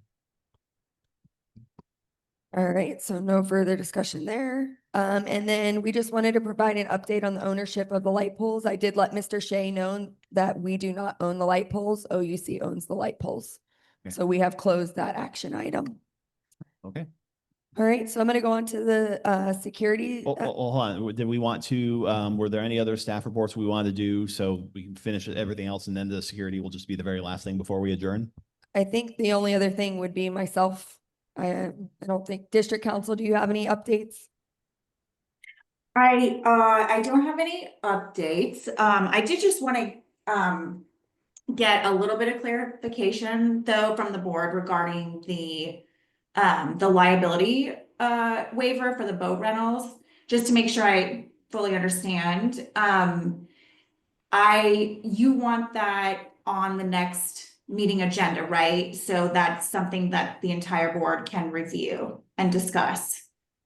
Or Is that correct? the alternative would be if it's something we want them to draft and have Lucas or I sign off on, and we could start using it and have it available to use. Are we okay with providing that level of approval? Yeah. That would be Yeah. my preference if we're gonna stop Because we're not collecting gonna checks get- as of yeah. today. Joe? Okay. If that is the case, I would want to get just a little more clarification too on what the board wanted, if there's not going to be more discussion. Is the board firm on not requiring any deposit? I believe that's the intent, that we're not going to be, and again, a lot of direction was coming from Mike. I don't know what level of interaction you can have with him, but not collecting, right, not deposits. collecting and holding money and all the paperwork that would be associated with doing that properly versus having something that would still protect us, have some legal backing to be able to collect if damage occurs. Guys, if you guys are better, we can wait till Mike comes back. We can I have all the checks now that have been on site. I will take them and put them in the safe in our office. We can keep collecting checks for now until the next meeting. I can talk with Mike about the liability waiver, bring it back and just keep everything as status quo for now, just so there's no confusion, but it's up to you guys. I mean, we're on board with doing the form and going to the. Well, sorry, Yeah. Lynn, just to clarify, so those were all the checks that were in this file system. So people are coming down and saying, I have a check with no date that's been sitting there for years on there. So if you have them and we're going to keep collecting, are we now asking them for new checks? Because we have no way now to reference them in this box they were in to verify that they had it in the interim, I guess is the issue for us now. Because they're coming down and saying, hey, you should be able to find my name. I wrote a check 7 years ago. It's in the box. So can we say that we're going to burn all those checks and start from fresh and say we have no more checks on file? We're collecting new checks from the new management company, and you have to put a new deposit down until we get this new waiver situation. Here's liability. There's the box. Let's go shopping. Yeah, I just want to make sure we have direction when they're showing up to him and we still are verifying because that. Right, because I mean, I guess you could document all the names and stuff and look it up on a list, but if we wanted to start fresh. I mean, even at this point, what are those checks aren't really doing much. You don't even know if they're cashable, right? So. True. Right. As long as you guys are okay, I don't know if in the interim we just. I think there's, well, we want to have something to protect our property. How do they pay for the boat rentals? Or are the boat rentals free? They're free, but the deposit is taken just to, and make sure that we have protection in case they cause damage to it. Gotcha. I just think that having more discussion with Mike might be good. And one of the reasons is that when you have essentially a liability waiver is essentially like a contract.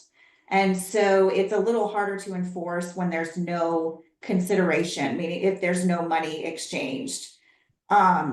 So that's a factor to take into consideration. So the decision point is what happens if someone shows up tomorrow wanting to take a boat out. We won't have a new form in place yet. And I would suggest to you, because the other thing is that with Mike having the historical background, he's out of the country and he'll be back on October 3rd. And so I think realistically, it's not that the waiver itself is going to take an extraordinary or lengthy time to draft, as long as we have clear a clear understanding. But realistically, I think Yeah. since he's back on the 3rd, it would be the second week of October anyway. Right. Uh, And practically speaking, we've been in this same situation where whatever's in that little box there is the protection we have right now. I guess we just wait until Mike comes back and, I just say we request new checks for this time being. okay. I I think mean, that's, bringing a check should be not a huge inconvenience to anyone. Yeah, Bring a check, we're updating, we're starting a new fiscal year. yeah. Let's have a new check system and let's rediscuss with Mike. And I will spend time when Mike comes back Yeah. speaking to him before we come back before the board. thank you. Great, New checks. thank you. Thank you, board and Lynn. And Lynn, Mike had given me, your number to call into the security session. I hope that's all right. Yes, so I'll just finish up some items that I have. Our next meeting is supposed to be October 30th with the Infomark schedule. Unfortunately, that does not work with my schedule. I already have a meeting that day. I wanted to see if we could move it up a week to October 23rd. It's a Thursday. There would be any objections? That works for me. Just a moment. We're gonna get to meeting location question too.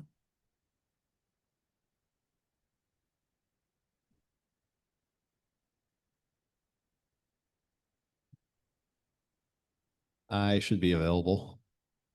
You're fine. So I have 3 yeses. That works for me. Okay. So the next is. Sorry, I have one more question, Lynn. Yeah. Sorry about, just because we're making the decision now and tomorrow, if people come, we're gonna try and get in the system and put a note in there that if you're making a reservation, you need to bring a new check. How hard are we pushing back if people are upset is, I guess, just so we have that direction. I don't want to ruffle feathers. If it's I would say, to use the discretion of if it's someone that's showing up that was just at a boating safety course and is probably doing it for the first time, then we absolutely need to have that check. If it's someone that, we know has been using the boats before, then that's a less likely that we should be okay letting it ride for now, but try to get it from everybody. Okay. Yeah, I just want to make sure we have direction so we're not calling you every time and. So I sent you guys all a In the note. event, sorry, just a question. Sorry. In the event that there is a resident that is disgruntled about this, will we have the chairman or the vice chairman then get a call to sort of make a judgment call? I mean, but, All the district manager. yep. DM should be able to handle that, sounds like. Meeting location. I mean, just because we're saying there's not a hard line here, right? There's going to be some discretion. So are we making it a hard line? If they have a previous check on file, then we can make an exception. And if they don't, then we can't. Is that the hard line? We're saying that we're going to let the district manager use their discretion. For now, this is just until we get a better, more permanent solution in place. But Mike's out of the country. He was one that brought this to the fore. For now, so we were not closing the docks. We're going to allow between field services and district management to use their discretion, kind of going with the status quo for now, while we come up with a better solution.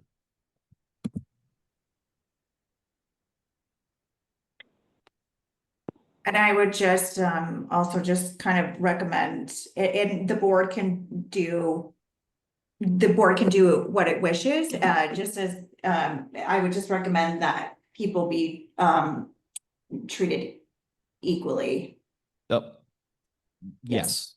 My only point was if it's someone that we know for sure is a new, if they just took a boating course, let's make sure we get a check from them, which would be how we would have done it under the old policy either way.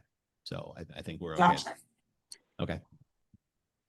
Well, I'm just trying to understand, because if that's what we're going to follow, the protocol that we're going to follow, then it's not really discretionary. It's right? Because if a it's temporary, discretionary, then we're not treating everybody equal.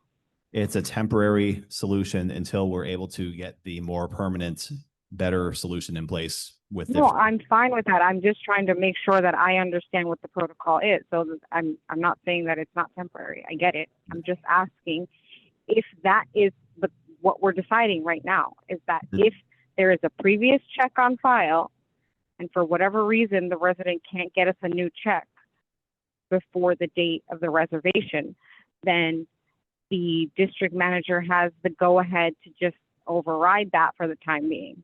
That's what we. That's really just what I'm asking for clarification. That's what we said. Yes, we did not say we're going to kick them out if they, unless they, or we were not being iron-fisted about this. We're letting Right, this. so that's not discretionary, which is kind of what I was confused about. Yep. We're letting discretion be used to let residents Yes, continue. I will go through the checks. If someone shows up and does not have a check, I will go to our safe and go through and make sure the resident is convenienced as possible. Thank you very much, Lynn. All right, meeting location. They have requested that we be out of here by 8:30. I reached out to you guys. Some provided feedback. Some say that's feasible. Some say it's not feasible. They asked us to be respectful of the volunteers' time. They're here on a volunteer basis. I said that one of the things was Infomark was behind multiple months. I said I would make a payment at the end of every month. And then the second one being that I would make the board aware of the time frame. So if it's not feasible, then I'm happy to explore other options. I know that we have a lot of agenda items, a lot of things going on. I don't feel that it's unattainable as we move forward and we work on a clearer direction. But that's up to the discretion of the board. Right. My thoughts are, we're to the end of the agenda. Yes, we have a security discussion, but that's an unusual thing. And we had residents talk, we've had healthy discussion on plenty of topics, and we're still at 20 till 8. We did operate when we were at the Grace Church down the street shortly after COVID. They had a 8 p.m. cutoff as well. And we, most of the time, were able to do that. If we exceeded it, it was, it was not a common thing. So the meetings with Lynn and Ryan have been going very quickly and efficiently. I think it's possible. The pluses here are the location and having a place that we can store stuff and not have to completely tear down and set up the audio. The downsides are the acoustics aren't that great. I do have a speaker that I bring that does project that we don't have to use this system. I feel like we all have great voices, so we can try that. I don't know how it works with the Zoom. That's the only thing that would be the complication. So I do have that to try to help. Most of my meetings, we don't have microphones. Right. Well, and when we've had larger crowds here, like we only got these mics a couple months ago because we were in here, and even with like lavalier mics or trying to just project, people back there were not able to hear. So in general, I think it can work here, but we can see what other options are available. And I know separately you brought up Zoom. I don't know if there's like a Teams or something that we might be switching to, but that We do have Teams, and that's free of charge to you guys. We don't have the recording, but I bring a handheld recorder. I record that anyways because it's not easy to hear over this. So we transcribe by the hand recorder. It's completely up to the board. If you guys want me to switch to Teams, it's a call-in number that we manage, no cost to the district, but completely up to you guys.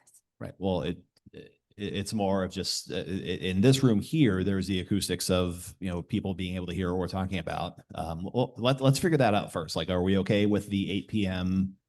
ending the meeting? Is it 8:30? Well, It wants us out by 8:30, so we need to do our best to make sure that Berman can help us get that cleaned up and we're getting out the door. We're just being respectful. That's what they asked. And I said 8:30, and they said they felt that was appropriate. Right. So if the meeting ends at 8, then we should be able to have everything, put back how we found it by 8:30 and be out of their hair.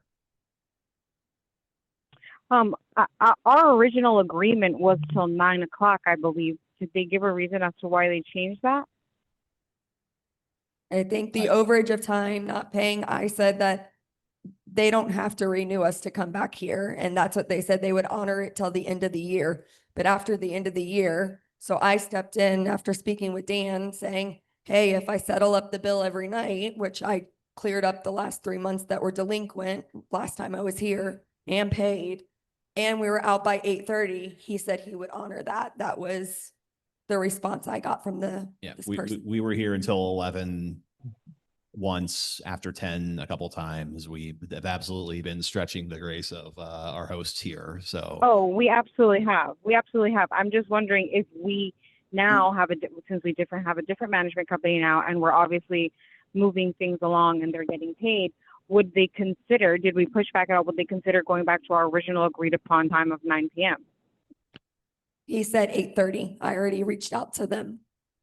That was what we agreed upon. okay. Well, what, I think it's going to be tough. Certain meetings are going to be loaded with stuff. We're going to have budget discussions eventually down the road. We could Is there do one off. is there an option to give them a little bit more money potentially if we overrun, or did they talk about that? Did you offer that at all? No, I didn't. I honestly don't exactly know what you guys are paying. I We just said, actually It's do. cheaper than do where pay. we were paying at so Carol's Ranch. Right. Well, I don't for the know. meetings but that not maybe we much. know, like budget, things that we know are gonna run long and that are not, maybe we either agree to start earlier. I know people said that's harder, but if there's those one-offs that we know are gonna run long, maybe we say we start earlier, or for those meetings, we go to a different location. But again, I don't know if any location is gonna let us stay past 9 p.m. That's typically a closing hour. right. But we pay extra if we stay here longer, don't we? I thought it was a certain number I of don't- hours, and then it was like $125 an hour more, plus we pay a cleaning fee. So I'd be curious to see the invoices. I would like to see those. I'm Hey, not exactly sure. We just took, that restaurant has a back room. is it The quiet? Mexican restaurant? Yeah, there's a back meeting room. Yeah, and the CDD meetings were there years ago when there was different Many. developer and management ownership. So if the current owner of that building is open to if they're open to us using that space at a reasonable rate, that would be the first choice, I think. To buy dinner for myself. At the Mexican location? We had crafty Yeah, ladies. The restaurant across the street. Yep. Okay, so I'll reach out to them and see if, Yeah. maybe we can move it all together. Well, And if not, We the reason we didn't before is that they wanted it to be like a premium venue or something, and they were charging a lot compared to what we had here or other spaces. We've done it at the preference would absolutely to be in the community here, because it's been in St. Cloud different times, at a school, at a church. The preference would be within the community here. And then if we're not able to, well, are we saying that we just do not think we can do 8 p.m.? Well, I think some of us think so, but I don't know if everyone does. I'm confident. I mean, like he said, it's 7:50. We're having a one-off shade agenda tonight. I still think we're gonna get out by 8:30. I think we've made a lot of progress since the first time I came into this meeting, and I think we're gonna continue to see progress. Yeah, but I can't hear where SWAT. Well, we can go, next time, we're gonna try my speaker. We'll try something different next time. Dan doesn't need to set this up. We have larger crowds, we improvise. I have a projecting voice today. I'm not feeling that great, Yeah. but I will do my best to get it out there. I think it's possible, but up to you guys. Lucas is doubting me. Well, I've lived it. I've lived both. I've lived the long and the short meetings. Well, and then there's. I will say I obviously am highly in favor of keeping them in harmony. If it's at all an option, which I don't know if I guess Lynn made it seem like maybe it's not a talking point anymore. If at all, I would say our first maybe choice should be to see if they're willing to negotiate and maybe push back a little and insist that maybe they, hold up the original agreement, 9 p.m. And then that gives us a little bit of flexibility. And if not, then I would say the Mexican restaurant option would be one to explore. Okay. Yeah, well, she wanted to see if there's any flexibility on, can they support out by 9, which would be like meeting over by 8:30, 8:40 kind of thing. So give us a little more wiggle room there. Otherwise, her choice would be the restaurant. But again, let's see what it will cost. All right.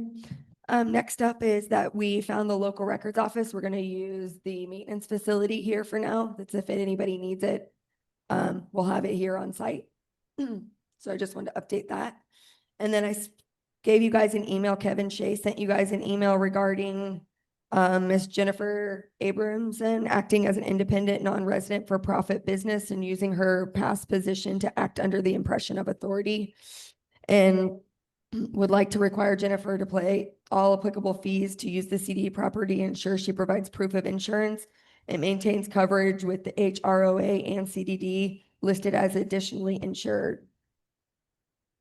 If not, she would like a cease and desist. He would like a cease and desist sent. Well, that's when I emailed you. Can you tell whether she's been turning in the forms and? I have gotten nothing in the 30 days. I have not received anything. Okay, because she's had 2 or 3 events, so we had this issue last year. No, she has not And- come to me. This is the first I've seen. So she is not asking, she's not pulling permits then? Because she's using the county street. She's not using CDD property or CDD. She still has to land. have pull a permit. Yeah. And he doesn't have proof if she has insurance or not. Well, I mean, he he did just, see if she'd got the permit, then we'd have proof of the insurance. he just stated that she didn't. No proof. Yeah. Well, can we I just mean, have, if we're like, if it's open to conversation, I think the issue probably is that, you know, I don't know how accurate it is to say that she's acting or using her previous position to act like she's still there or something. But those, I think the argument is probably that those funds would typically come right back into the neighborhood through an HROA event or, you know, something of the likes, whereas with a non-resident, it's not. So I think it's more of a matter of if she's using county roads, then it doesn't really matter to us, I guess, to a certain extent, unless we want to just enforce that the monies should come back into our neighborhood, into our HROA. I guess is my interpretation of what Kevin's asking, which I don't think is unreasonable. Right. So yeah, the question is, if it's happening on county property, which is within just the roads, if it's not coming onto the CDD sidewalks or green space at all, is there any standing that we have? Are they setting up on the sidewalks in front of these? Right here? No, they're only on the road. Only on the road, okay. Okay, question. Yeah. I mean, I think maybe a year or 2 ago, we had an incident very similar where I believe it was Fire that was hosting an event, and actually Jennifer might have been involved there too, where they were basically having it in the street and the CBD was saying, well, hey, you know, you can't really do that. And the neighborhood decided, well, we don't care, we're doing it anyways. So I don't know that we actually have like a leg to stand on other than trying to position ourselves as some authority as a CDD, which I guess is where the cease and desist would come up. I think that would be, that would make sense. Again, if these events are causing excess use of CDD, you know, people walking through the grass on the sidewalks, leaving trash that field services has to clean up. If these events are creating costs for the CDD and we're not collecting anything for it, then I guess that would make sense to do a cease and desist, but I don't know myself if that's happening or not. Have you guys had to clean up more, Berman, they don't have any history of from the last couple festivals where they set up here? what it looks like. Only been here 6 versus- weeks, so. Yeah, they just had one. Yeah, they had a market. Oh. Yeah. Oh, okay, well, if they're cleaning up after themselves, that's good. I mean, there's two sides of this, right? You don't want to take away from the community having ability to go out to the market. I know everyone enjoys going out there Sunday and getting stuff. But it seems that we need to protect ourselves if there's damage being done, which sounds like it's not. So there's, I don't know, it's kind of a gray area that it's not our property and residents are enjoying it. So I don't know. It's kind of tough. I think just make sure Jen has insurance and she's pulling the proper permits to me. I mean, she's been doing these markets for years and the previous HOA board, she tried to give them the money from the vendors and something happened that they stopped taking her money from the vendors. So now she's just keeping it. I can follow up So with it's for Kevin and if profit anybody now. can provide me I know nothing about it, so can't contact We- her. I'm only relying on one person who's reaching out to me. Okay. So I can call and make contact with her, but if it's county and public roads, they're not. I'll give you her info. It sounds like, yeah, we need. So more- I'll more look Well, at- Lynn, just for context, there is, there is some overlap and I don't know if it's conflict of interest or not. At some point, Jennifer was a part of the HROA as the activities director, but she also still owns her own events company.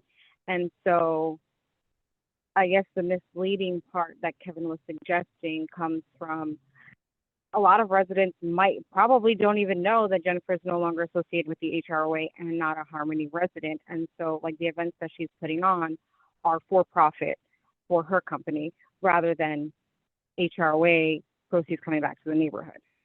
And I will say that, I mean, I'm sure most of us, especially whoever's on the forum, I can't say this past market, but in the past, we've definitely seen like on Monday mornings or on Saturday mornings after we have events on Fridays where people are complaining that the trash cans are overflowing and there is debris. So I would argue that there is definitely part of that falls on CDD to clean that up after. Did we authorize these festivals?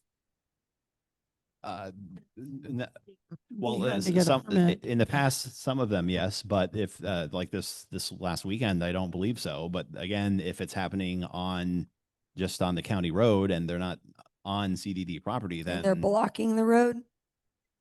Yeah, they got food trucks. So I feel like this is much deeper. I need to dive into. I need Yeah. her more information. information. I need to know so let's table this. Okay. I'll keep working on, I'll let Mr. Shea know that we're aware, but we don't have definitive answers. I need the contact information. The gunshot letter has Can I not. just say, Go ahead. Can I just say that I know because Jennifer emailed me a while back, so I know that she doesn't submit the request forms to use our facilities for the markets. However, she has in the past, and I haven't seen one for this year, but I know in the past she has submitted request forms, facility rental forms when she's hosting the really big events like the fall festival or the Christmas winter fest. Those she has submitted forms in the past, but Right. again for these markets that's not the case. Right. Those would be ones that use the CDD property for sure. So. Okay. Yep, I will follow up with that. So Brittany was unable to find the address. I need the address to the resident. All I know is that there's gunshots somewhere. I need to be able to pull up the information on the property appraiser. Brittany, I know you haven't logged into your email yet, but there's a way for you to see your old emails. So if we could connect this week, if somebody else doesn't have the address to where the gunshots are coming, the gate property that needs to be locked, I need that to be able to send the letter. I don't have that. I got the parcel number on right here. You could So. get that over to me. Okay. Great. I will go off the property appraiser. So I will be getting that out this week once I have that information. And then I just want to follow up. There was a gentleman at the last meeting by the name of Keith at 3509 Clay Brick Road complaining about his sidewalk. This is the Ashley Park HOA. They own and maintain the sidewalks. I let him know today that it is not the CDD. His HOA is telling him, no, it's our responsibility. They sent me an insert from a declaration our district engineer pulled. In there, it says, if the CDD owns the sidewalk, we do not own that area. It is their responsibility. So I just wanted to provide that update. So at this time, under Florida law requires the board discussions related to the district security system, as well as any discussions that would reveal the operations of the security system, types of equipment and or locations to be held in the closed session per section 119.07138 and section 281.308 of the Florida statutes, only the board and staff can be present for the discussion on this agenda item. So I'll ask all members that are not staff to exit the building, please. You guys are more than welcome to stay around. We will open it up for any decision made, and that will just be, this is what we're doing, and it will not be any direct information. I did have one thing I wanted to ask before we went to that. Is it too late? It was about the Buck Lake. I wonder if we should lock the bathrooms at night when they close up. Lock the bathrooms when we leave Buck Lake. Well, I think Well, what time does the last field service staff member leave? Sorry.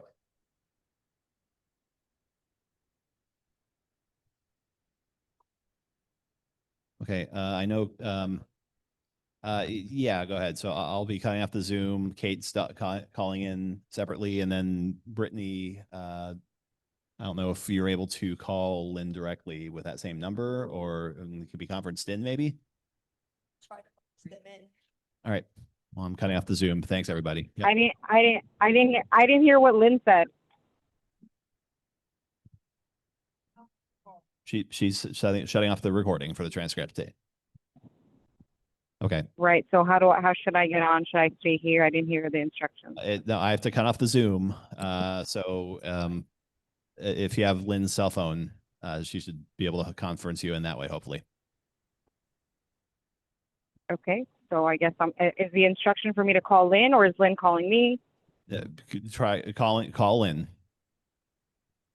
Thank you. All right. Thanks.